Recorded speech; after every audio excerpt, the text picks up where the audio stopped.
Første spørsmål til statsråden etterpå om sivilt ansatte noen gang har vært en nødløsning. Det var helt nye toner, så det ber jeg en bekreftelse på, for det har jeg aldri hørt før. Men det kanskje en ny politikk.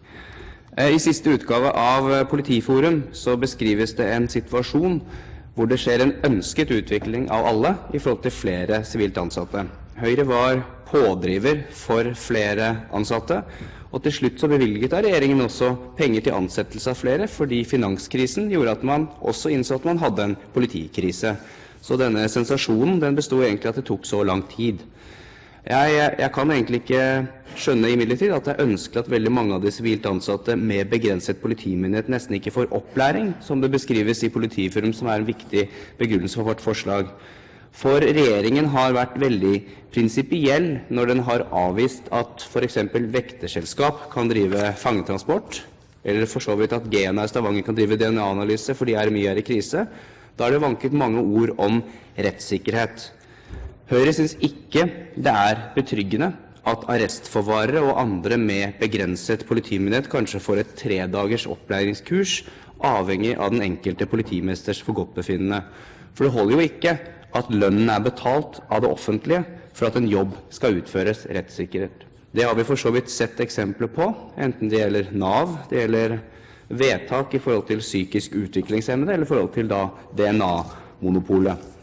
I dag så foreligger et studium ved Politihøgskolen ved navnet Studium i begrenset politimyndighet, som gir 15 vekttall. Det studiet relativt nytt, men kan jo da betegnes som en slags grunnutdanning for sivilt uniformerte. Men det har ikke vært til nå obligatorisk, og det medfører jo at det opp til hvert enkelt politidistrikt å vurdere om de skal ta kostnaden med å sende folk på det, og det er også opp til hver enkelt å vurdere om man vil søke. Kravet i dag for å få begrenset politimyndighet et 40-timers kurs i regi av hvert enkelt politidistrikt. Og ifølge de opplysninger vi også da har, så det ikke en ordentlig definert pensum for kurset, og hver enkelt politimester har i for stor grad frihet til å definere hva kurset skal inneholde. Det viser jo at det hele tiden har vært behov for en klar strategi, hva man vil med de sivilt ansatte og hva det skal gjøre. For en ting kompetanse, og noe annet oppgaver.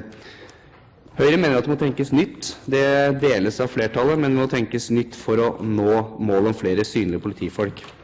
Det mange muligheter. For eksempel det jo et paradoks at arrestforvarere ved Tinghuset i Oslo sitter og koker kaffe og spiller kort de dagene rettsfri, i stedet for at man får brukt arbeidskraften deres fullt ut ved å tildele de mulige og flere sekundæroppgaver. Det noe de ønsker selv, og noe de etter hvert ved skikkelig kursing vil være i stand til å kunne hjelpe til med.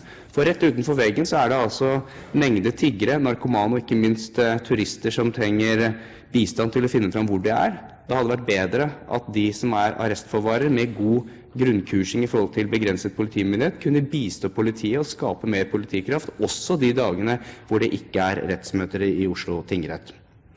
I det minste bør man vurdere om disse arrestforvarerne og andre ansatte i politiet kan tildeles flere sekundæroppgaver for å utnytte både menneskelige og økonomiske ressurser bedre for å skape økt trygghet og tilfredshet blant publikum.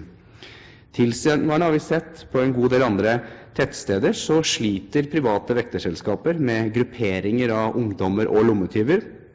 Patruljer med politi har ikke anledning til å kjøre innom der hele tiden. Der har man for eksempel på Romerike noen ganger brukt arrestforvarere til å bistå, men i alt for liten grad.